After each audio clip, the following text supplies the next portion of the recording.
and welcome to the Vita Cast, episode 89. I am your host, Tyler Oltoff, and with me, as usual, it's Kyle Wakeling. What's up, Kyle? Not a whole lot now, Tyler. That's good. What's up with you? Not too much either. Got a lot to talk about, though, and I'm excited. Oh, yeah? Oh, yeah. And we also got Uh, Liam. Sorry to interrupt you, Kyle, there, but Liam's here. Hello. Can't let him go that on wasn't us. worth interrupting me for. Oh. You Oh. gonna take that, Liam? Yeah, I'm good. Well, it's already starting off strong.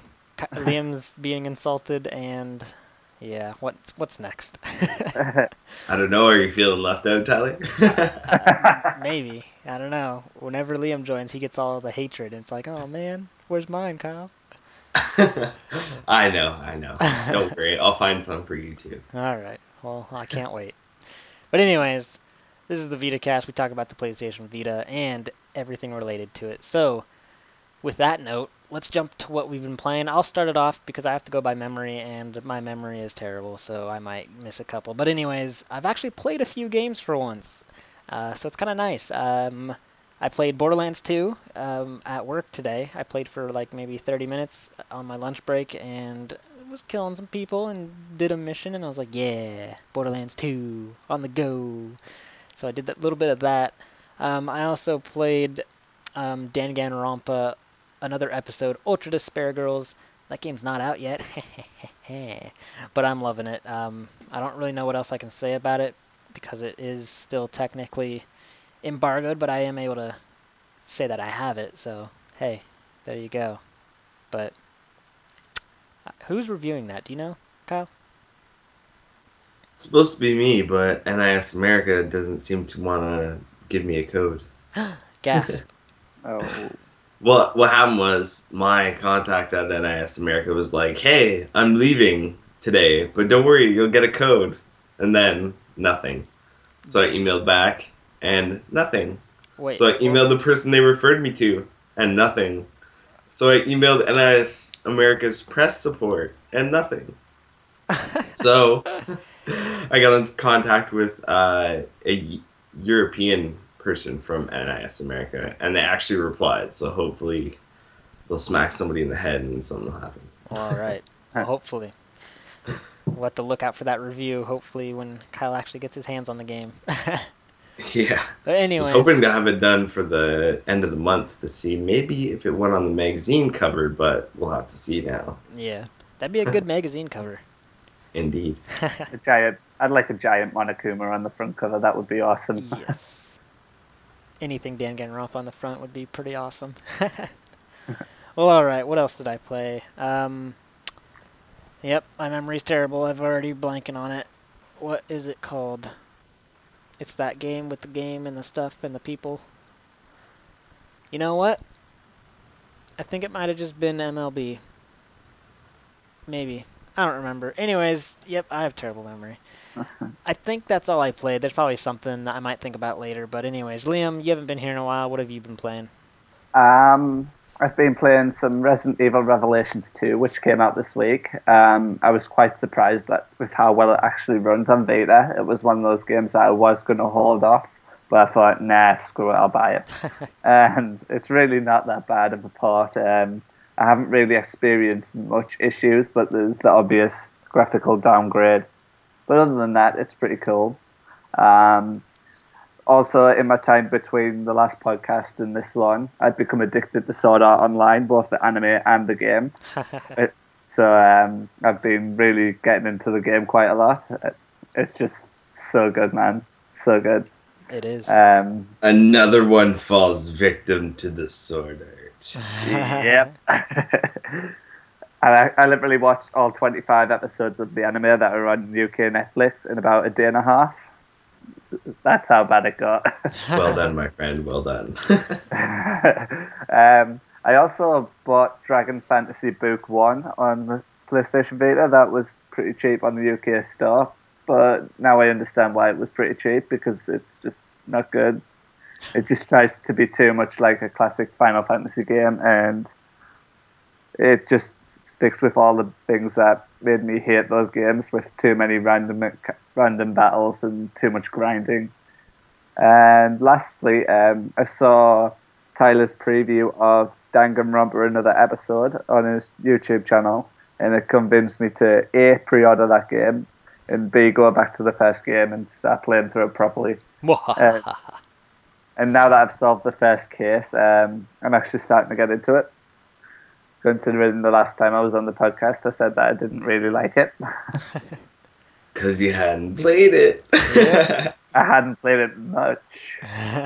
Enough is the deal. You gotta play it at least as far as the first trial. Yeah. But yep, that just about covers it for me. Well, all right. And then the game that I totally forgot about, and I can't believe I forgot about it, is Resident Evil Revelations 2. I did play a little bit of that right before we started recording anyways. But yeah, Kyle, what about you? What have you been up to? Well, I've also been playing Resident Evil Revelations 2. And I'm finding it okay. It's better than I expected it to be. But the story seems thin so far. Or maybe I'm just not far enough. I don't know. Got to get past that first trial.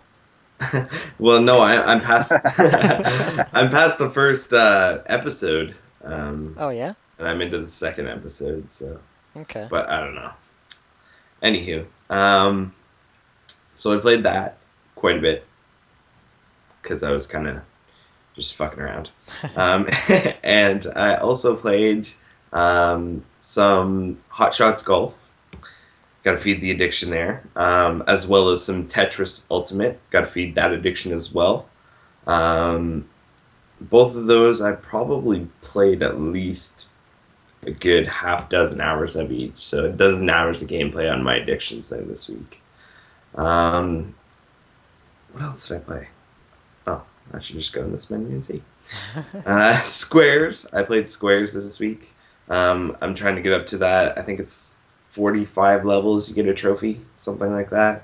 I'm at like 40 and I'm stuck because not fast enough or whatever.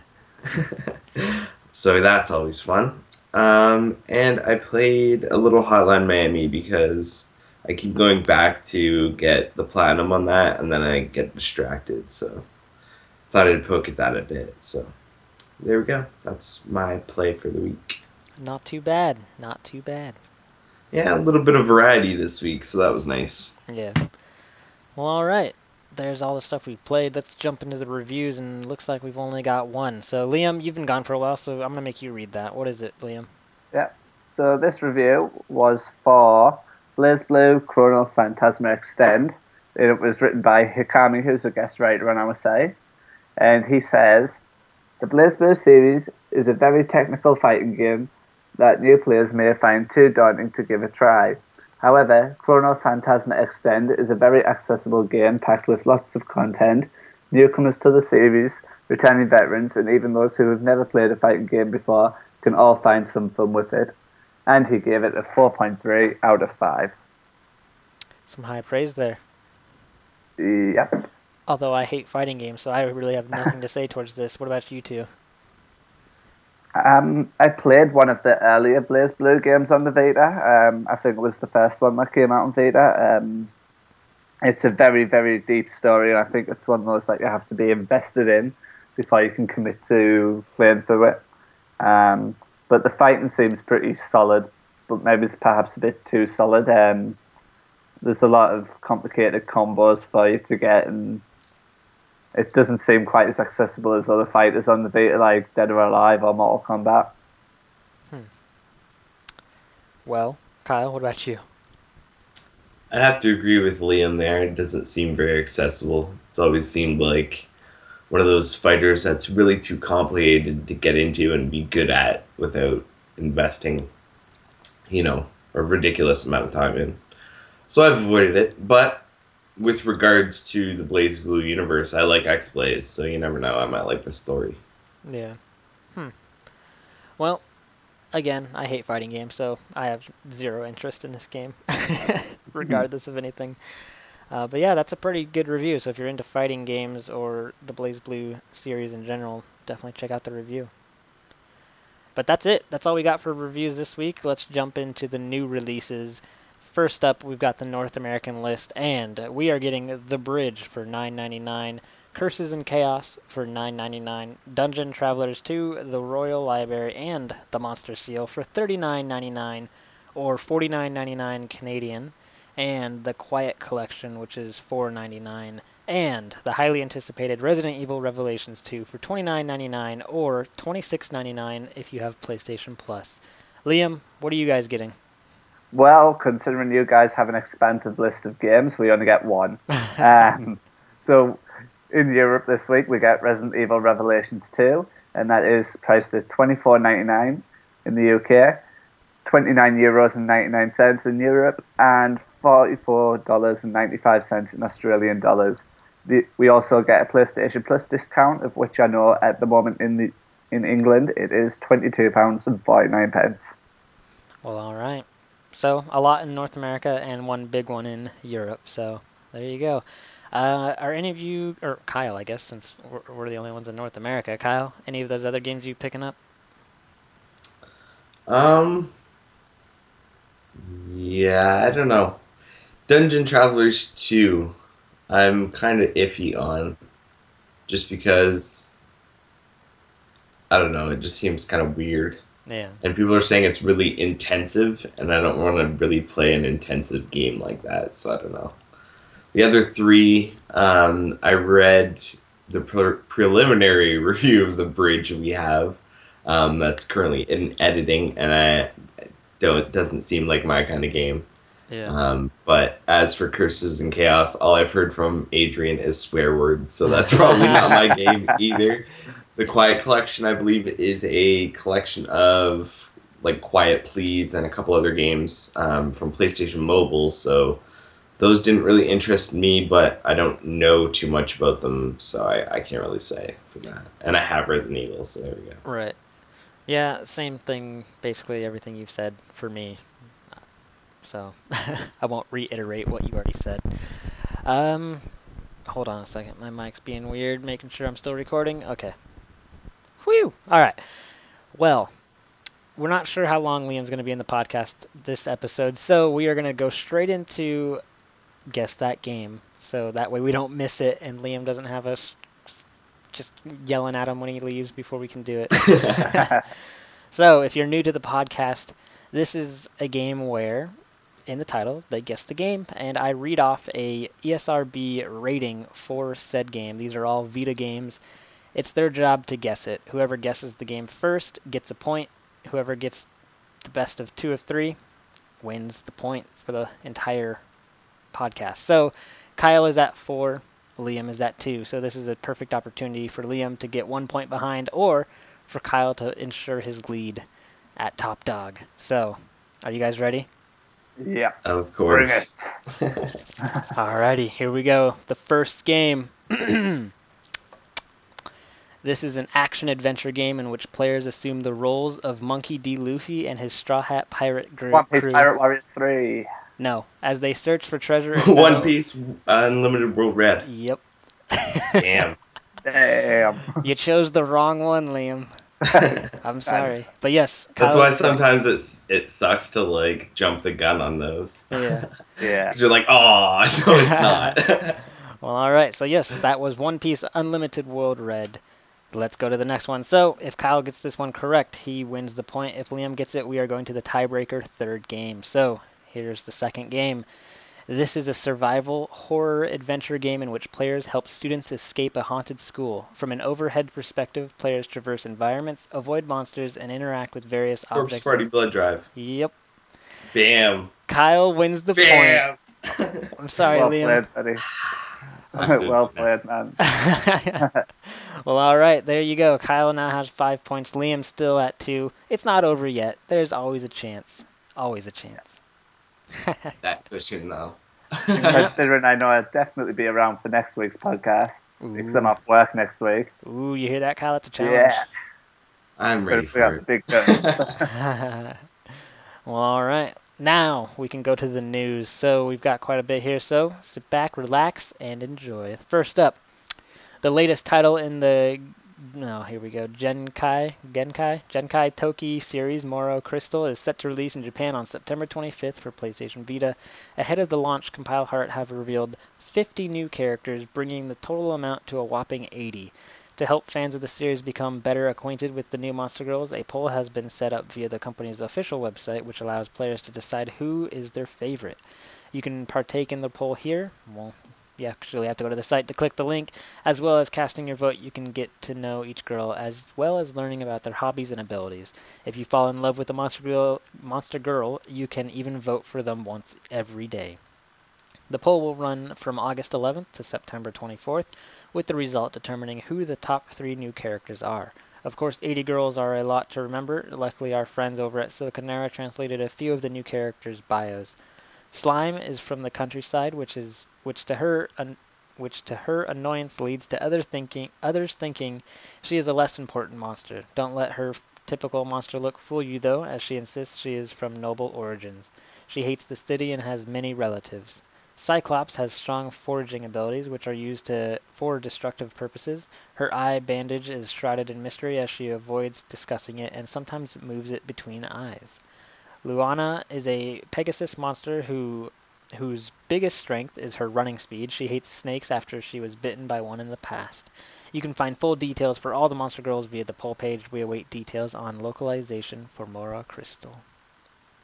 Next up, Atelier Sophie, Alchemist of the Mysterious Book, is the latest game in the Atelier series, and we now have more information on its new characters and the chain link ability. The first character is Leon, a 24-year-old tailor who has wandered into town. She may come off as cold-hearted, but the truth is Leon has trouble expressing her true feelings. She actually has absolute confidence in her work. Leon uses a spear as her weapon and can use stun-type weapons. Julio Seabard, oh boy, Leon Shaft is a 19-year-old knight, I totally slaughtered that name, who hails from Adaret, a neighboring country. He has all the qualities you would expect from a knight. He has an eloquent and soft demeanor, is honest, and has a perfect personality. Julio has also been trying to learn alchemy for reasons undisclosed. Uses a great sword and is awful with using items. Lastly, there is Fritz Westberg, a 51-year-old ex-mercenary. Though he is a former gun for hire, he has a calm and easygoing personality. However, he is very serious when it comes to puppets, a hobby he performs traveling shows with. Fritz uses 2 swords, but like Julia, is awful with items. We have also gained some information on a cooperative ability feature in Atelier Sophie called Chain Link. The ability is active after filling a meter at the bottom of the screen, which is done by using items and attacking. However, the meter is lowered by taking hits. Chain Link requires you to match certain characters and their stances in order to pull it off. Looking to offensive maneuvers, Offense Act is a cooperative attack activated after chain links fill on 2 characters in attack stance. It's more powerful than regular support attacks. Special attacks is a special attack activated after 3 characters' meters are filled while in attack stance. The third character's attack is unique, and each has his or her own special scene. Looking to defensive maneuvers, however, Defense Act is a special Densmore activated when all characters are in defense stance and their meters are filled to a certain amount. While also reducing damage, the ability recovers HP and provides some supporting effects. Lastly, Special Guard is exactly like Defense Act, but it is activated when every character's meter is filled completely, working to heal all party members present on the battlefield. Atelier Sophie launches in Japan on September 25th. And next up, the official website for Bandai Namco Entertainment America has given us the regional release date for Lost Song. We received word that the other day that Bandai Namco Entertainment Europe will be releasing Sword Art Online Lost Song in their regions on November 13th, but no such word came from the North American branch of the company. Instead, the American branch silently updated its website to list a release date just a stone's throw from the European launch, November 17th. Are you excited? We know we are. Only 3 months left to wait. Just over a week ago, D3 publisher announced their bouncy roguelike RPG, Omega Labyrinth. Now we're finally getting some details. In Omega Labyrinth, you'll go on an adventure to make Aina Akimiya's wish of bigger boobs come true. But just who are the people you'll see on this adventure?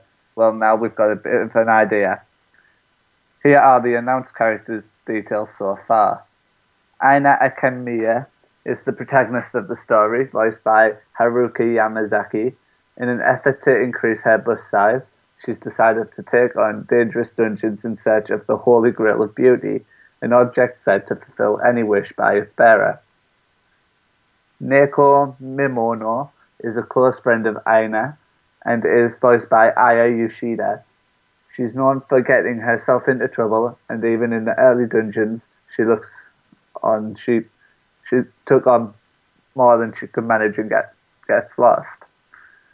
Cyrus Susha is also a friend of Aina and is voiced by MAO. Intelligent, interesting, and of Russian ancestry, she often wears a ninja-like scarf she got from Aina. Pai is a cleavage fairy and is voiced by Emi Uema.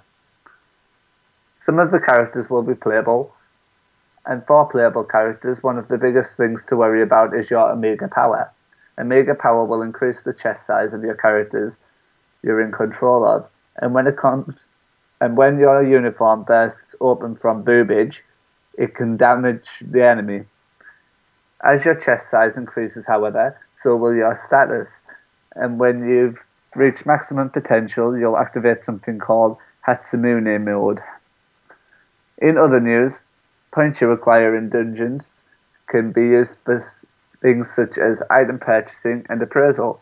You won't actually be able to know the details of items you find in dungeons right away, and must have them appraised via the OPI appraisal system.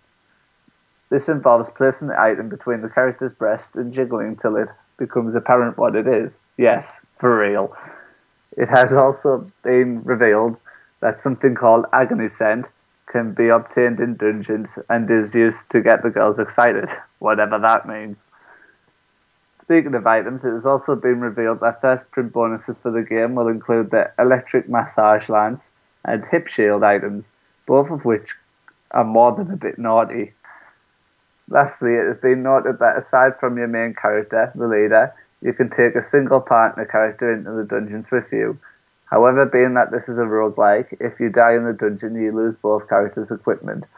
This applies to those bonus items as well, though once you've had them in your possession once, you can buy them again in-game, so it's only half a bummer.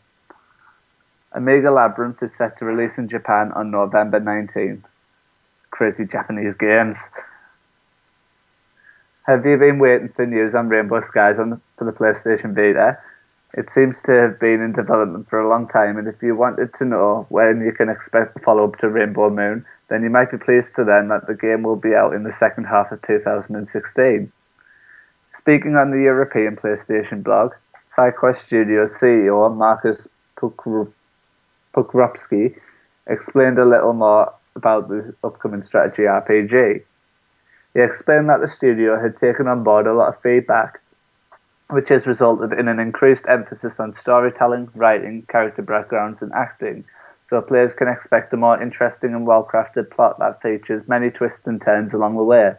The complex background story consists of multiple interwoven narratives told through easy reading to read dialogue that is interesting. He also said that SideQuest Studios has enlisted the help of a dedicated story and scriptwriter, and that the original monologue system from Rainbow Moon has now been replaced by a more complex dialogue system. Now up to 4 characters can speak simultaneously, which leads to much more lively conversations. They have also implemented numerous new animations, emoticons, and conversation-specific icons that help convey the feelings and the moods that our heroes undergo during the journey. Players can also expect to experience action clips, which are short cutscenes which play when you reach certain points in the story, which are the focus of specific action, characters or objects. With no text or conversations, these scenes help with explaining the situation, introduce new game elements, or simply spice up events. We have also created several shortcut scenes we call action clips, which are played when players reach certain checkpoints in the story that focus on specific actions, characters, or objects. Action clips don't contain text or conversations, but they do help in explaining the current situation, introduce new game elements, or simply act as a way to spice up in-game events. Reacting to feedback, Rainbow Skies will also have the ability to skip the increased storytelling at any time, and the game will keep track of everything in a convenient log detailing every mission and subtask, as well as handy information on your next objective so that you don't have to worry about missing out on vital information. Are you looking forward to Rainbow Skies? Well, it's still coming, you just have to wait a bit more. Any budding farmers here? There must be a few of you, because despite having 2 versions already released on the handheld, the Vita is set to receive a version of Farming Simulator 16. Details are very scarce at the moment, and we don't know whether this will be an overpriced port of the mobile version or a more traditional console version. My money is on the former, so stay tuned to TVL for more details. Brad reviewed Farming Simulator 2014 last year and didn't think it was that bad. So those of you with agricultural tendencies may well find something to get excited about. Alright, moving on. It has been revealed that the randomly generated creature taming RPG title Ceralim will be jumping onto the Sony ship and will be releasing on PlayStation Vita, PlayStation 3, and PlayStation 4. Originally a PC and mobile game, Ceralim has players defending a kingdom by taming and fighting a whole host of different monsters, over 300 in fact. You are the resident of a castle, which can be upgraded by adding new rooms and facilities. This leads you to unlocking more NPCs who can help you gain better monster types for your party. You can find monsters in the world of Ceralim by hunting through the wilderness, or if you're feeling particularly motherly, raise one from an egg. During the turn-based battles, you can select up to 6 monsters to fight for you at any one time. Your monster's abilities can be enhanced by finding equipment and augments to craft, as well as using spells. The game is rich with roguelike elements, particularly highlighted by its procedurally generated dungeons in which players can hunt for treasure. It's also possible to view where the monsters are lurking using the roguelike overworld, allowing players to avoid particularly tricky encounters. That's all for now, but keep your eyes peeled to TVL for future release date and pricing details. Next up, Kaga Create is set to bring PC visual novel Mahjong Koi Nikki to Japanese Vitas sometime in the future. Kubrand's visual novel Mahjong Koi Nikki, known as Witch Love Diary in English, is now set to come to Japanese Vitas and importers, though a release date or even a release window hasn't been announced. As for what the game's about, here's a synopsis via the visual novel database. Quote, Alice lives alone in an old barbershop in the shopping district of the rose-colored town. It was the second spring at her school and nothing special happened. That was until one day when she was exploring a clock tower in a forest a ways from the school with a friend and found a strange diary which had been dropped. She took it home with her, and when she opened it, the days of a young boy were spilled out there. It was the story of first love and a broken heart. End quote.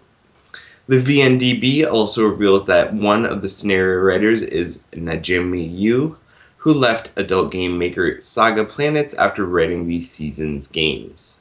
That said, we are sure the game will be toned down from its 18+ nature. More information to follow. And next up, when Dengeki Bunko Fighting Climax launches in the West this October, a lot of gamers may find themselves confused with some of the characters in the roster. Some of these characters have never had any Western exposure, but luckily we've got some details on some of those individuals for you.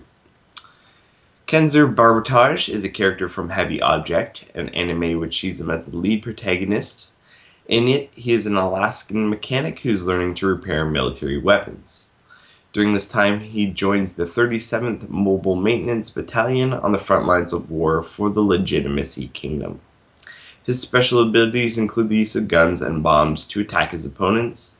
He can also call upon the help of more combat-worthy friends for his special attacks, including a character named Helvia Winchell, who appears with a rocket launcher to help cover Kenzer when he performs aerial attacks. In the heavy object anime, Helvia is Kenzer's best friend. Next up is Irio Toa, the young female protagonist of the anime Denpa Ana Tosaishan Otoko. In the anime, she disappears, and upon her return, she believes she is an alien after suffering from amnesia. Although she eventually recovers from the amnesia, it plays a large role in the story. In Dengeki Bunko Fighting Climax, her abilities include a more defensive skill, which is taken from her personality in the anime, wrapping herself in her futon when she becomes nervous. As more of a support character, she will often leave the confines of her futon to act as a shield. Her fighting style can be rather generic, with her tripping into enemies to inflict damage upon them. Another support character that players may not know too much about is Mashiro Shina from the pet girl of Sakura Sao. She is known for her excellent art skills and is attending Suimi University, where she is aiming to get her degree in art. She is also the love interest of this particular anime's main character, Sarata. Her abilities in the game include her throwing bomb kuchin cakes at her opponents, as well as summoning 4 of Sarata's pet cats to attack her enemies. And lastly, we have Dekoro, the angel from Bludgeoning Angel of Dekoro-chan. In the anime, she was sent from the past to kill the series' hero, Sakura Kusakabe, I think. Anywho, but instead of killing him, she ends up falling in love with him. In Dengeki Bunko Fighting Climax, she has 2 support attacks. The first attack sees her wielding a spiky club known as Excalibur, which she will use to hit her opponents. Her second attack will have her drop from above to attack the enemy, which makes sense given that she's an angel character. Dengeki Bunko Fighting Climax launches on October 6th, with the Vita version priced at $29.99. Alright, next up, Slovenian developer Motiviti will be bringing their 2D adventure title Elroy and the Aliens to PlayStation Vita. The game will be also available on iOS, Android, PC, and Mac. The title is centered around a witty, aspiring scientist named Elroy, who goes on a world-saving adventure to stop aliens from destroying the Earth. The game will feature a hand-drawn 2D art style, as well as an array of different puzzles to solve. Built with touchscreen devices in mind, all signs point to Elroy fitting perfectly into the PlayStation Vita's library of games. Other features will include an original music score, fully voiced characters, and action-packed runner sequences to accompany the point-and-click gameplay. Elroy and the Aliens will arrive on iOS first before heading to Vita. We await details on a release date, but we will be sure to keep an eye out. Next, further details have been revealed regarding the cast of the upcoming RPG Exist Archive, The Other Side of the Sky, via the official website for the game. The game is set in a modern-day Tokyo and the parallel world of Protelexa. An explosion caused by the evil god Yamatoga kills all 12 of the game's heroes, but luckily a fragment of Yamatoga's soul becomes embedded in all of the heroes, leading to their immortality. Struggling over here. Firstly, let's gain a better understanding of the game's main protagonists, and here is a ton of names that I'm going to slaughter, so sit back and enjoy. Kanata Kujo, by all accounts, he has had a good childhood. He grew up in an exceedingly wealthy family, with his parents being managers of a large company. He is quite quiet and does not like to stand out due to his strict upbringing and other people's curiosity for him. Although his parents were strict in his youth, he has a good relationship with them. His hair is naturally white. He has known Rans since he was 7, and his parents have decided that they are to wed. And speaking of Rans, we've got Rans Miwakawa. She is described as a high-status lady, well-schooled in traditions. She is skilled at Kudo and using the Naginata? I don't even know how to say that. And is Naginata. That's what I said, Kyle. Naginata. And is extremely active. She is classmates with her fiancé, Kanata. I guess they are getting wed, as she is an Orthodox honor student. She has many male and female admirers. She is a very caring person and puts satisfying the hopes of her parents above her own. When the incident occurs, her emotions, which she is hiding, surface. Next up, we've got Mayuro Tsukishiro. Nailed it. She recently met Kanata at Protalexa. She also has white hair. However, hers was caused by a disease. She has lost all her memories since she came to a different world, and she only has a weak connection with her home world. Though she is uneasy about returning, she is still attempting to go back, though she keeps this fact secret from her comrades. Next up, we got Tokishi whatever. A young man who also met Kanata at Protalexa. Like the other members, the explosion of Yamatoga's soul caused him to be sent to Protalexa. Although he feels he is not a good person, he is very thoughtful of his comrades. Another fun fact is that he enjoys fishing, though it really doesn't suit him. Next up, we got Haru Najiko, a bright and cheerful girl who is also a classmate of Kanata. She is part of a friendly gang of 4, which includes Kanata, Ranz, and Mitsuhide. Like Ranz and Kanata, she was also affected by the incident. And we've got Mitsuhide, and oh man, this is terrible. Mitsuhide Yasakata, another classmate of the protagonist, part of the family group of 4.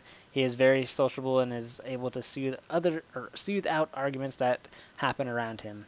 He has a lot of respect for his late grandfather and tries to meet his expectations.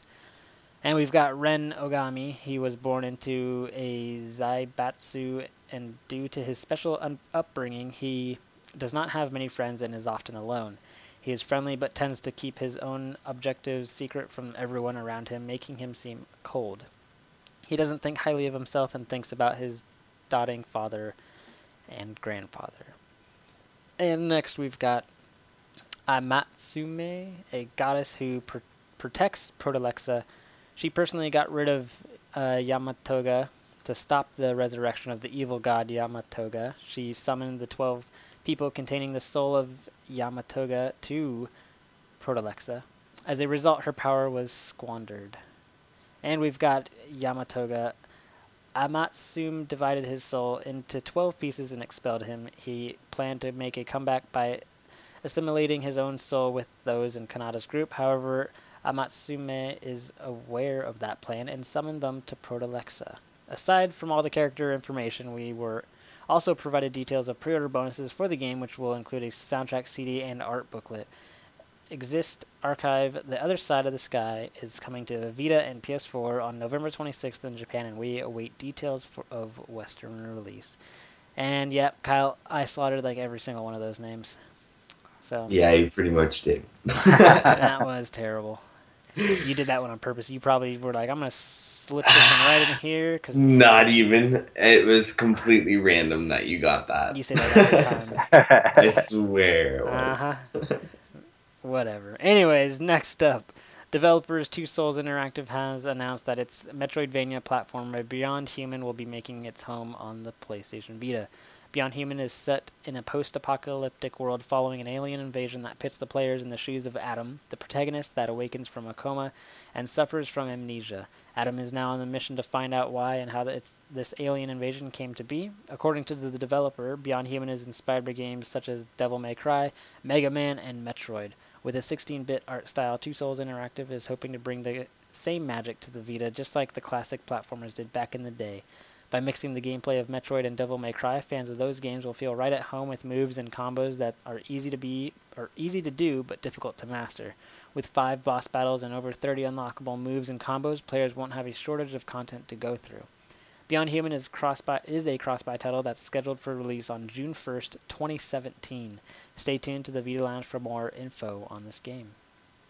Square Enix Collective, a platform that allows developers to pitch ideas in the community to vote whether they would fund it if it went into a crowdsourcing stage, has posted a new collectible card RPG game called Carta Nova. The card game will have both online and offline worlds for players to explore, where you'll interact and compete against other players and inhabitants. The Carta Nova developers' goal is to create a deep CCG experience in an immersive, responsive RPG world with hundreds of cards available at launch. They also want to go against the norm in card games by having no microtransactions, meaning all cards, expansions, costumes, and DLC are included with the base game. Carta Nova matches take place on a 4x5 board where you can place your cards on any open space. Each card has its own attack area. A warrior can attack the two cards by its side, while a wizard can attack distant cards. You'll have to consider where you're placing your cards, and as the board fills up, you'll need to destroy your opponent's cards in order to gain control of the board and place more cards down. Cards have your basic attack and defense, and also have a number of skills that they can use in battle.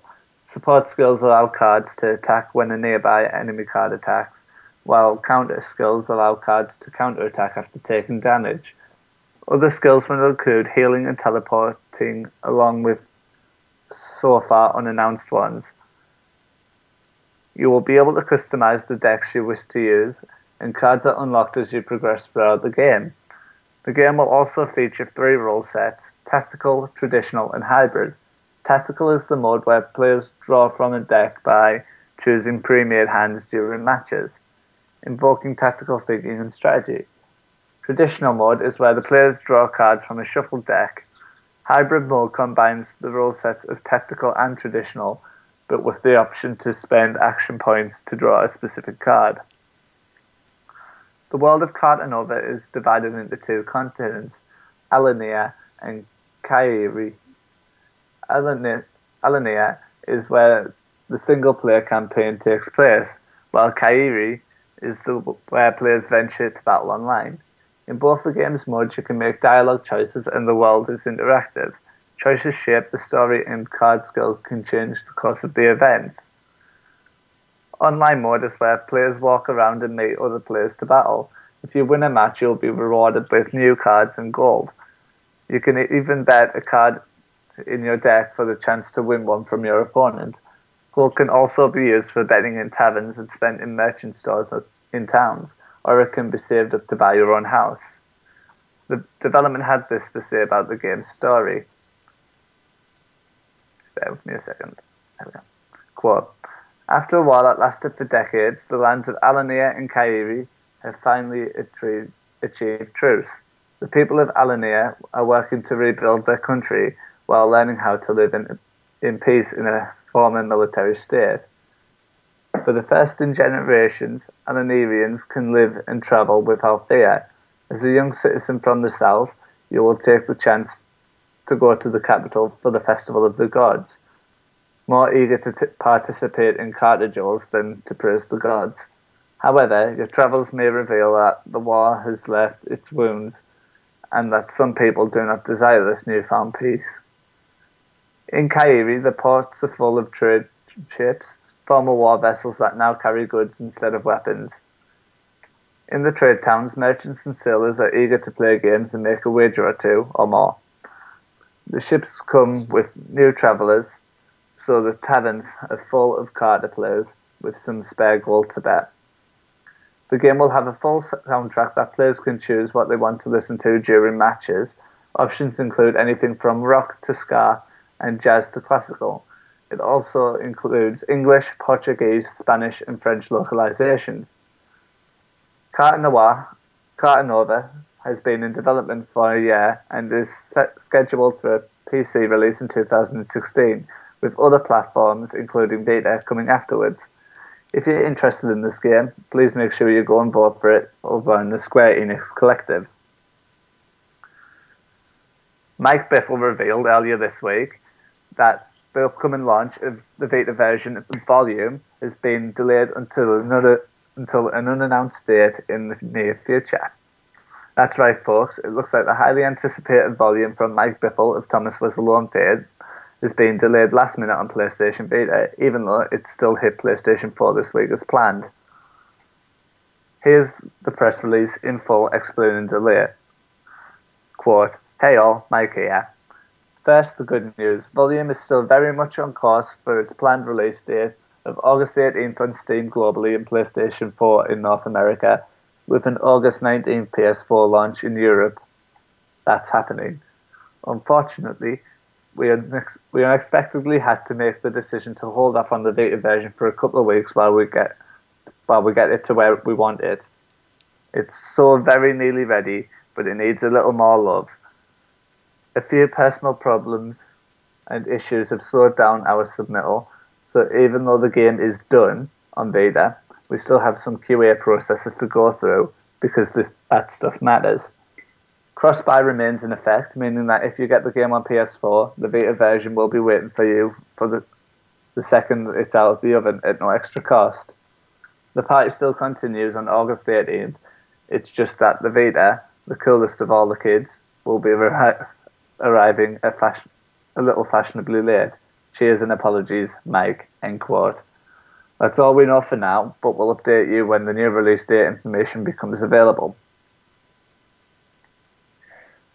We've had some new details for Yoru no Nai Kuni, also known as Land of No Nai, the upcoming RPG from Gus over the past few months. Now we have details of a new form that main protagonist Arnaf can take, which has a much more unique look than previous forms. Arnaf's Nightmare Form is said to be one of the most powerful, excelling at power, range and speed, leaving it with little to no weaknesses. A way that highlights how hardcore it actually is the fact that Arnaf won't even flinch when she is hit. Just like all other forms, the Nightmare Form provides benefits to Arnaf's demon subordinates, servants. While in this form, they will enter battle without being daunted by enemy attacks. Yoru no Naikai will release on PS Vita, PS3 and PS4 in Japan on September 17th, and we await details of a Western release. Alright guys, home stretch here. Sega has revealed more details for their upcoming rhythm game, Miracle Girls Festival. In tour mode, you will become a concert director and create amazing shows across 6 locations throughout the nation. Through performing set lists, you'll aim to bring in as many audience members as possible. Tours are organized into days, and the more you clear, the more tours you'll unlock. As you progress through, the difficulty increases, with crowds becoming harder to please and set lists becoming increasingly more difficult to master. As you complete tours, you'll gain miracle coins. The amount you'll receive relies on how well you perform, and this currency can be used to unlock new songs. You'll also have the ability to edit a set list to your liking by adding and removing the new songs you have obtained. Players will be able to embrace the rhythmic side on December 17th in Japan, with the game costing 6,990 yen, approximately £35 or $56 US on release. Next up, Renegade Kid has announced recently that they will be bringing their awesome PC and 3DS hit Zeo Drifter to the PlayStation Vita on September 1st. Launching at a price of £9.99, £7.99 or €9.99, Zeo Drifter is a side-scrolling platformer shooter that puts you in the role of galaxy-traversing nomad who finds himself stranded in space after his ship takes damage. In order to return home, our traveler will need to explore 4 nearby planets with new abilities and weapons upgrades, allowing for you to power up and explore deeper into these strange worlds. Zeo Drifter will feature cross-buy with the PlayStation 4 version, so if you fancy some classic platforming in the depths of space, then be sure to check out Zeo Drifter when it releases. And the last bit of news. Koei Tecmo and Famitsu have revealed that Dead or Alive Extreme 3 is coming to Vita in Japan. Well, the existence of Dead or Alive Extreme 3 has been known for a short while now, a couple weeks actually. We hadn't heard much about release platforms until now. Extreme 3 has been revealed to be hitting PlayStation 4 and PlayStation Vita in Japan and Asia sometime in the future. Not much has been revealed aside from that, however, though we are set to get more information when the next issue of Famitsu drops on August 20th. And that's the news. Are you guys awake? Yep. Oh yeah, we're good. All right, good, good. So moving on, talking points. As usual, we usually go into talking points, and the first one is announced and released games we're looking forward to from the week. Let's skip Tyler and go right to Liam. What's up, Liam? What do you like? So obviously Sword Art Online. I can't wait for that.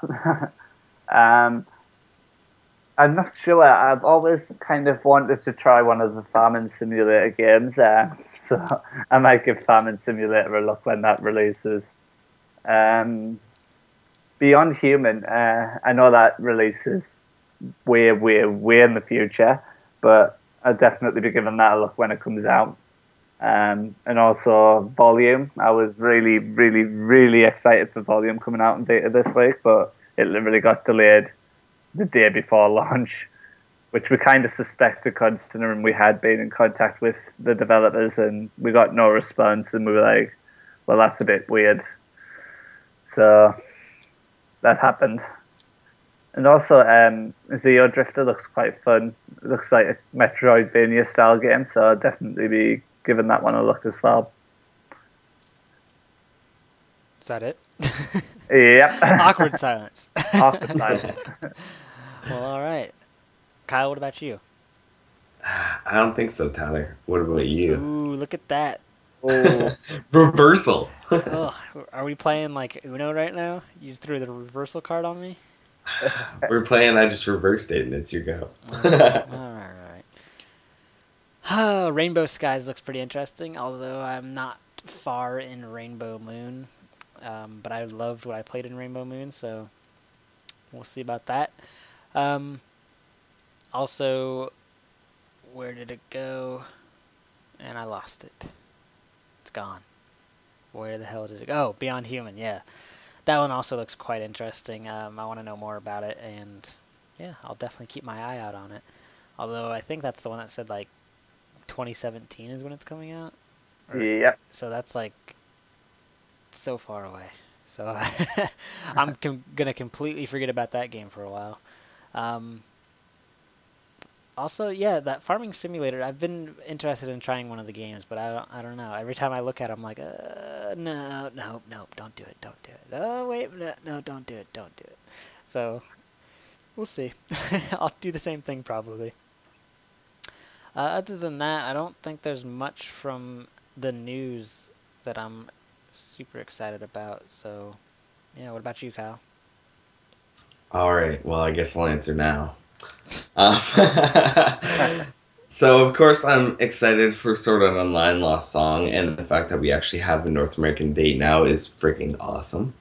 That Omega Labyrinth game looks really interesting, and the fact that it's about boobage is completely up my alley. So I'll be keeping an eye on that one.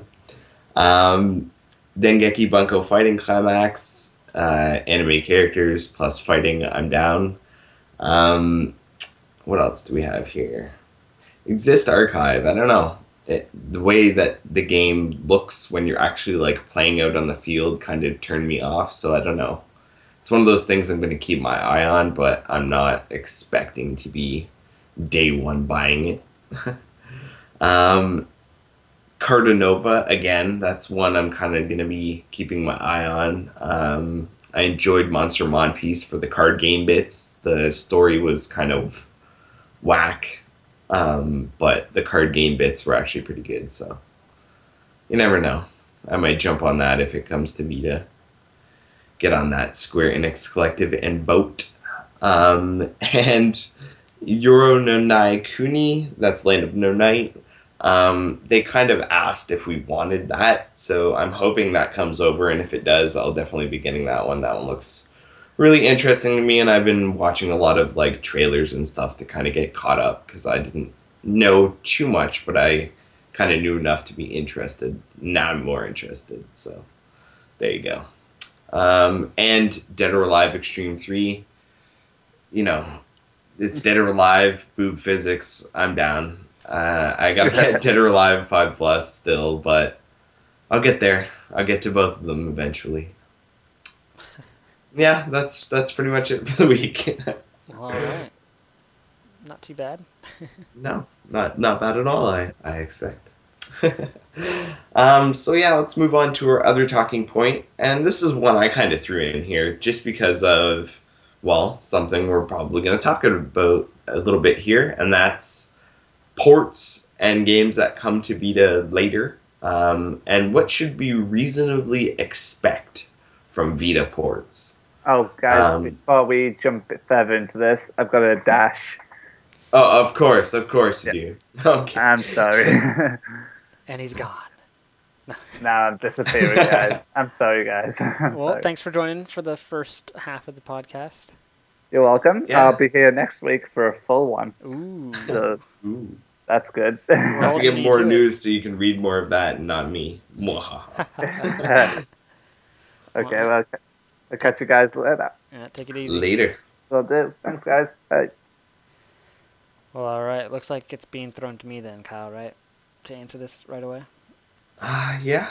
All right. Well, now do you mean... now I'm just losing my train of thought right now. What should we reasonably expect from Vita ports? Are you talking about in terms of quality or just as in anything in general regarding a port? Well, if you've got more to talk about than quality, then go ahead. Well, I guess it's mainly just quality, but Like, there's not a lot extra you can talk about other than if it's an enhanced port, which doesn't necessarily make it really a port. right. Kind of like more. I guess what I expect from a port, if it's we're speaking like a direct port, like you got a game from a console and they're just be like, well, we're making this game on the Vita now. I want to see all the features that made the game great on the console still within the Vita version, because it's upsetting when you see a game that's out on the consoles and then you get the Vita version. It's like, well, it's missing online, or it's missing this cool feature that we talk about so much all the time about the console version. And I'm kind of speaking about MLB the Show. Take out so many goddamn features in the Vita Pretty version. much every sports game. Yep. MLB, FIFA, you know. Yep. I'm pretty sure Madden got its online axed or something. So, yeah, pretty much all of them got borked in some way. Yeah, so I mean, that's just, it's upsetting. I mean, if you really take the time, I think you could have those. I mean, I'm not a developer, so I'm not going to be saying like, oh yeah, for sure, this should happen. But I mean, it's upsetting when that happens. But yeah, personally, I don't really care for like having the graphic exact same thing unless it's like a really like if you have like Shovel Knight, I guess, like the 3DS game coming over to the Vita. I mean, that that should look better on the Vita. But, you know, like, going into Resident Evil Revelations 2, I obviously was expecting it to be lower graphics, and that doesn't bother me. If it plays well and I'm having a good time, graphics are not going to really bother me that much, even though they are really turned down compared to the consoles, but it still doesn't matter as long as the gameplay to me is solid. So, yeah, I just expect the game to run well and have all the features. What about you, Kyle? Well, I think those are some good things to want. I'm definitely with you on the fact that things need to have the features there. I'm not necessarily too worried about the graphics. I like graphics, and if the game looks pretty, I'm more likely to buy it. But at the same time, if the game plays like shit and looks pretty, I'm less likely to buy it. So don't fuck up your game with prettiness to get me to buy it, because that's not gonna work. So yeah, like, I've been playing Resident Evil quite a bit. I'm not super far. I haven't completed the game. I'm only like through the first episode, so I think that's a couple chapters, 1 or 2 chapters. But anyway, I'm through the first episode, and it plays fine. Like, as far as going into it and coming at it from like just I want to play this game, I've never played it before perspective, I'm not seeing anything wrong with it. I mean, you expect it to look different. It does look different. I've seen comparison shots, and yes, the console versions look better. I don't care. I want to play the game, and I don't want to play it tethered to my PlayStation 3 or PlayStation 4 or whatever the hell else you would play the game on. I want to play it on my Vita where I can move around my room and walk into the kitchen and make coffee and do all the things that I do as a multitasking human being without being encumbered by where the hell's the TV and where's my controller. So yeah, as far as gameplay, I think Resident Evil is a perfect example of getting something serviceable. So the game plays fine, but it doesn't look as good as, where it came from, I guess. Yeah. And I'm perfectly fine with that. If somebody wants to tone down the graphics, don't. If your game has to look like, a jagged mess, to run on Vita, then it's probably not a good idea to run it like that. But as far as what they've done with Resident Evil, I don't have a problem with that at all. And a lot of people are saying, oh, this is another Borderlands situation, and I'm just enjoying the game and don't know what the fuck you're talking about. Because, yeah, it's not perfect. It's good enough. Yeah. Let's put it that way. But what should we reasonably expect? Well, I think if you're coming from something that's more powerful, so PlayStation 3 or greater, because the PlayStation 3 is more powerful in some ways than the Vita, for sure, then you should expect a graphics downgrade. And if you think that it's going to look the same, then that's just ridiculousness. And I think at the same time, comparing them directly, you shouldn't come out of Vita game like this Vita game has to be, the exact same as the PS4 game or whatever. Other than features, which I think should be intact, they should be allowed some leeway. And I think with Resident Evil, they've kept within acceptable range. Let's put it that way. And as for anything else, it's hard to say we should have this, we should have that. As long as the game, I think, plays well. I think that's really what matters. And I think, even with what you said with all the features, I think that's part of plays well.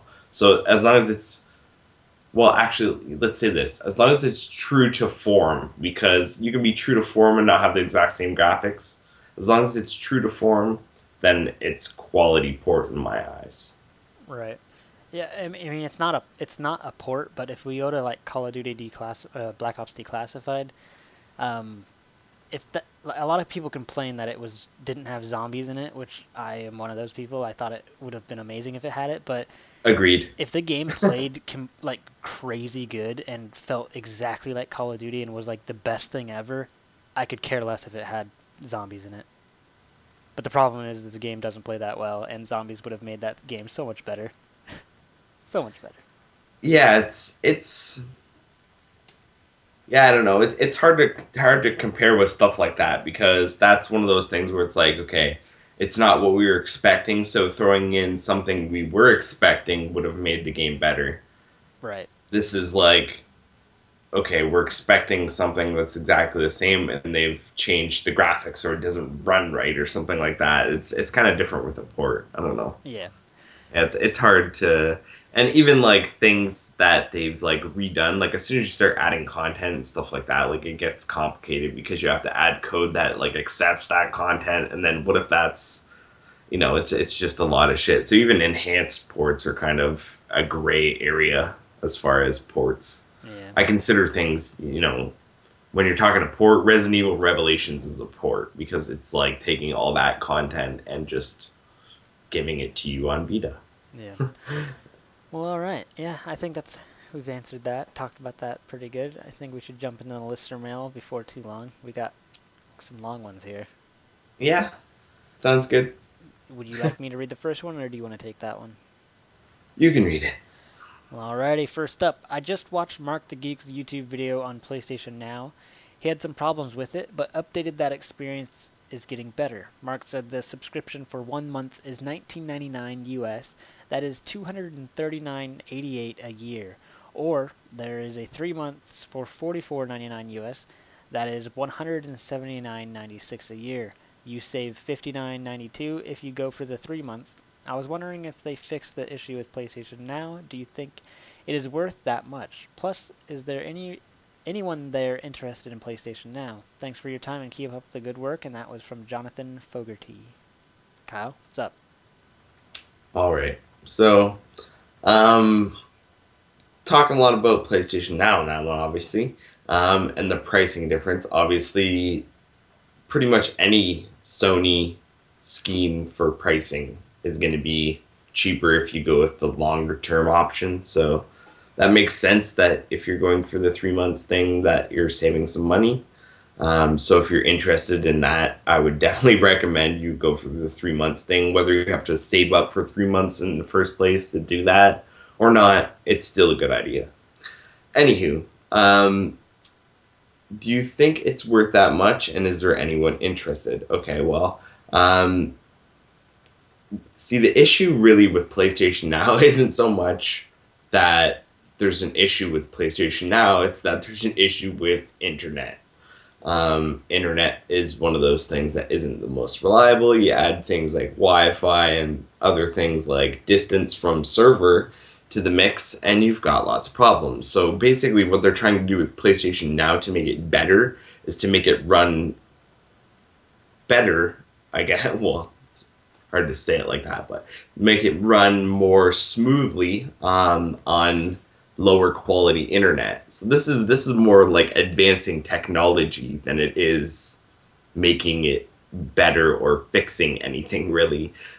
So like, I mean, if you have good internet like me, I can walk around pretty much anywhere in my house or go pretty much anywhere and connect back to my house with proper internet, and remote play any of my shit with no problems. So a lot of people say they can't do that, and there's a lot of reasons for that, routers, etc. Internet is another one of them, you know, where you're connecting to, if you're connecting outside of the house, if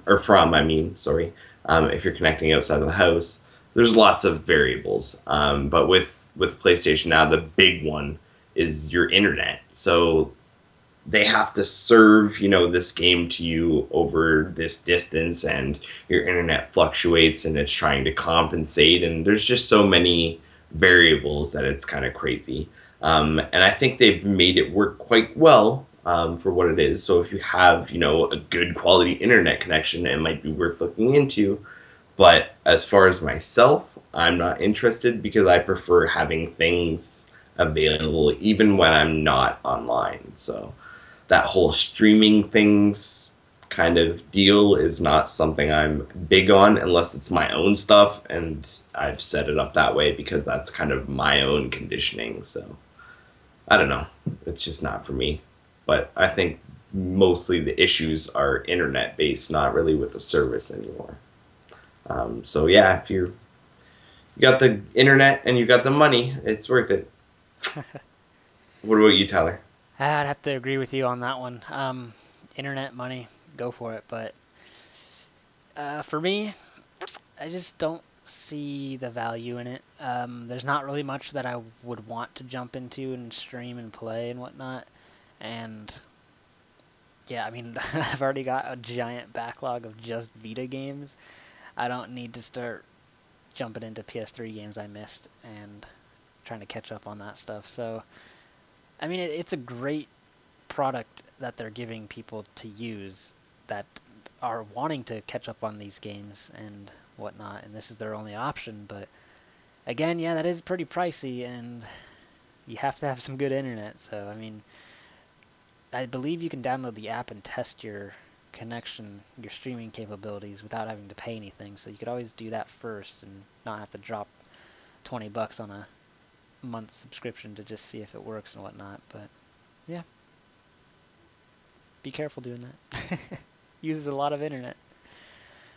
But yeah. So thanks, Jonathan, for your question. Let's jump into the next one, which is also from Jonathan. Kyle, you want to take this? Alrighty.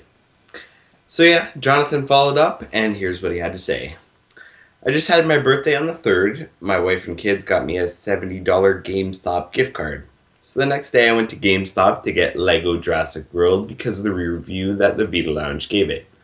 Now I'm just going to insert this here. That was Tyler, so there you go, Hey. Tyler. Little thumbs up for you. Anyway, moving on. GameStop said they didn't have it, and the closest one was 37 miles away. Then the GameStop employee tells me that they don't get any new games in unless you pre-order them. Plus, I tried Walmart, and they didn't have it. My question is there some way we can tell PlayStation North America to get off their ass and advertise the Vita here so we can buy the games? Seems like they don't care about us in the United States. I ended up having to get a PlayStation card and download it.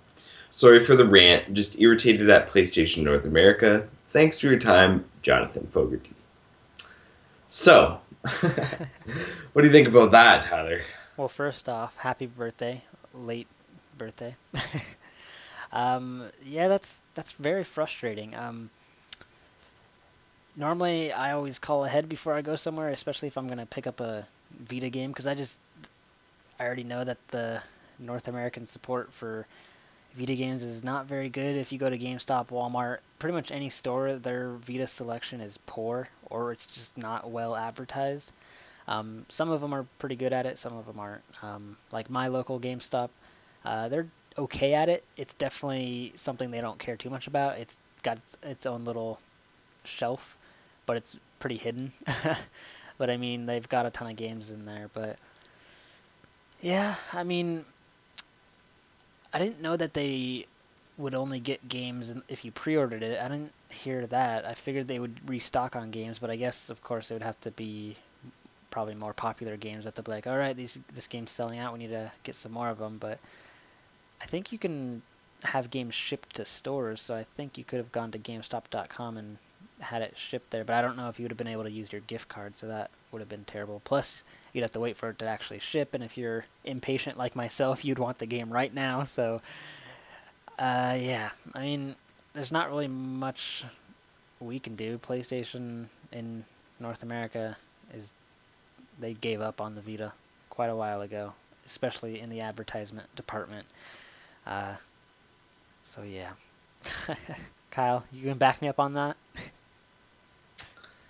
Yeah, pretty much. Like, I mean, we've talked about this many times in the past. There is pretty much no advertising coming out of PlayStation North America. I haven't seen much, especially in the wild. And most of the stuff we do get comes from, like, me or somebody else browsing across their YouTube channel and finding, like, an ad that they randomly posted after, Gamescom or something like that. So, yeah, they don't do much at all. And what they do accomplish is like pretty much just there to say that hey, we did at least something. And yeah, not worth it. So yeah, I'm gonna say they're probably gonna not get off their ass and probably not gonna do anything about it, and there's probably no way you can do that. So that kind of sucks. But yeah, it's one of those things. Vita at retail is not reliable anywhere. You can kind of go even around my town, and some stores are like, "Hey, here's a whole bunch of Vita stuff," and some stores you go into and they're like, "What's Vita?" And they don't even have a Vita shelf. So yeah, it's a toss up, and it really depends on, I guess, who's there in the store, because like, I mean, a lot of the times employees influence what goes up, so it's all about knowledge, people. Yeah, not too much else to say about that. Digital is obviously easier. I just fund my account and then get it. I don't even bother with PlayStation Network's cards, so it's a little easier for me, but I don't really care if I have physical most of the time, so depends what your preference is there. Yeah. Oh, and happy birthday belated, because I didn't get to say that earlier. Well, all right. Thanks, Jonathan, for both your questions. Well, let's jump into the last question we've got this week, and here we go. Hey, Tyler, Kyle, and Liam, if he is joining in the Vita Cast this week, and he did shortly, kind of. I wanted to ask two things. Firstly, have you or any of the guys imported Sword Art Online Lost Song Asia version? I have, and it's freaking awesome. My question is, to your knowledge, will the Western version be any different to the Asian English subversion? I've had absolutely no problems with the game, and it really seems like this will be the same as the Western release. Secondly, regarding the massive lineup for the Vita coming for the rest of this year, with the likes of Resident Evil, which has just released, Danganronpa, Ultra Despair Girls, the new Earth's Defense Force game, and Sword Art Online Lost Song, do you think support for the Vita is finally picking up? And do you think 2016 will be even better for Vita releases? Thanks, dudes. Love the show. Elliot Britton. All right, well, let's take this kind of in stages here. We'll deal with the first question, and then we'll deal with that second paragraph question thing after. So, first question is, to your knowledge, will the Western version of Sword Art Online Lost Song be any different to the Asia English subbed version? Probably, but probably not too many ways that you would notice. They touched it up for when Hollow Fragment came up over here, and they did again when they released RE Hollow Fragment on PlayStation 4. So it's likely that they will do something, because there's obviously not perfect given their track record. But it'll be, if you're having no problems, I don't see it being too different. If they've used, the wrong punctuation and stuff like that, I imagine that kind of stuff will be fixed. Any spelling errors and blah, blah, blah. It'll probably be much more minor compared to the last time around. What do you think, Tyler? Yeah, I have to agree with you. I did actually import the Asian version, and it seems like a perfectly fine Western game that was released over here. So, yeah, I don't think I'll be able to find any differences, because I actually am going to be picking up the Western release just because I want to guarantee that DLC stuff, and yeah, I just like to have that kind of stuff. So, yeah. All right, then. Moving on to the second question. Do you think support for the Vita is finally picking up, and do you think 2016 will be even better for Vita releases? Yes and no. It seems like there's a lot more Vita news recently, although I wouldn't necessarily say that support has been picking up, as we've obviously had the loss of some major players, especially Sony in the West, over the last little while. So it's not necessarily that I don't think we're down anything, we're just not up anything either, as far as, the amount of games coming out. The other thing is, I've noticed a lot recently, a lot of game announcements, so it's not like we're slowing down any. And a lot of this stuff isn't coming right away, so as far as, do you think 2016 will be even better for Vita releases? I don't know about better, but just as populated for sure. It seems like there's a lot of stuff, even now that we've had confirmed is coming out in 2016, a lot of stuff that we know is no way going to make 2015.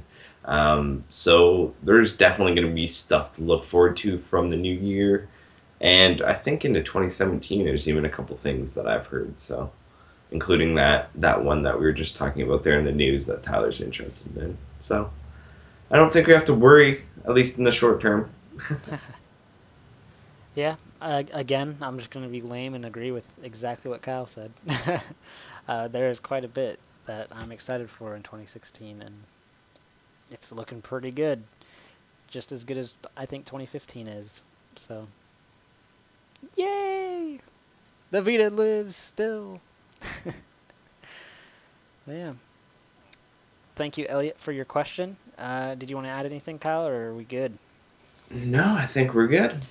Well, all right, let's jump into check this out, and it is something that I am going to bring to you, and it is, I think I've already said this before, but I'm going to say it again because it's the Ultimate Edition, and it is Helldivers Super Earth Ultimate Edition, and it is basically the full game with all the DLC stuff that they've been adding. And I don't think it comes with all the DLC weapons and stuff like that, so don't be thinking you're getting all that. I don't think you are. But anyways, you get the full game with all the updates and a bonus. Oh wait, hold on. Never mind. Ignore what I just said. It includes the full game, Masters of the Galaxy, and Turning Up the Heat expansions, 11 DLC packs, and a bonus weapon pack. So there you go. You do get all of the DLC packs. I don't know how much it is because whatchamacallit, Sony's store says I already have it, so it won't let me buy it. Pretty sure it's $39.99. Well, all right, there you go. That is a pretty good deal. The game by itself is $20. All the DLC adds up to probably over 60. So go snag that. That game is a lot of fun, especially if you have friends to play with. It is cross-play, it's cross-chat, cross-save, and cross-buy. So I mean, you're crossing everything, and it's just a lot of fun. Just don't cross the streams, because if you shoot at your friend, you're going to kill them. Yes. And you will kill your friends, and you will laugh, cry, and yell at people for doing so. So yeah, go check that out. All right, Kyle, we've got some threads here. What are we going to look at for these threads? What are they? We do have some threads this week. We are blessed with threads to look at. So first of all, we have a thread called Game Over. And basically this one was started by Selinson, and he talks about playing X-Blaze Code Embryo and running into a short and quick end somehow. He says, are there any games you've played where you had to restart totally from the beginning? If so, how long did it take you before you dive back in again? Immediately, couple hours, or days? So it's basically talking about experiences where you've hit a brick wall in a game and just been like, fuck, and had to restart for whatever reason. Discuss. So I thought that was an interesting topic. And I know I've definitely hit a couple of those, so I'll be responding to that. So yeah, go check that one out. The other one is Metal Jesus posted, and he posted a PS Vita Hidden Gems help thread.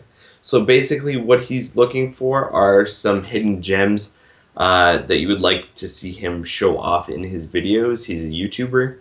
And he says there are 2 rules. The game needs to be fun and needs to be somewhat unknown. So if you've got any hidden gems that you know about for Vita, stuff that's not obvious or highly recommended, I guess, pop on and tell him about it, and maybe he'll throw them in his video, give you a shout out, kick you in the head, I don't know, something. All right, some good, interesting threads there to check out. Indeed. Well, all right, Kyle, we're out of here, right? We are. Well, feels like a short one, but it's not. Yeah, it's about what we've been doing lately. Actually, this one's probably the longer of the couple that we've done. So let's get out of here. We've held your attention long enough if you're still awake. If not, wake up! Anyways, all right. If you got listener mail or comments, contact us via media services at thevitalounge.net. You can find everything we talked about at thevitalounge.net, the news, reviews, featured articles, store updates, the podcast, a community forum, and a magazine, both digital and physical. You can support the site and get physical copies of the magazine via patreon.com/thevitalounge. We're all on Twitter at thevitalounge. I'm at Mr. PSVITA Reviews. Kyle is at Teflon Tactics. Liam is at Liam Hangover. We're also on Facebook. Just search the Vita Lounge. And we are on YouTube, youtube.com/loungeplay. We post up lounge plays. We post up previews for the upcoming game releases for the upcoming months. And we also post up the podcast. This podcast is also available on iTunes, Podbean, Stitcher, YouTube, and via direct download on the site. So go subscribe to us and rate us and let us know how we are doing. That's the episode. We're almost at 90. That's crazy. It is crazy, Tyler. We're old. We are old. Whee! Oh, bye. Well, see ya next week. Whee! See you for 90.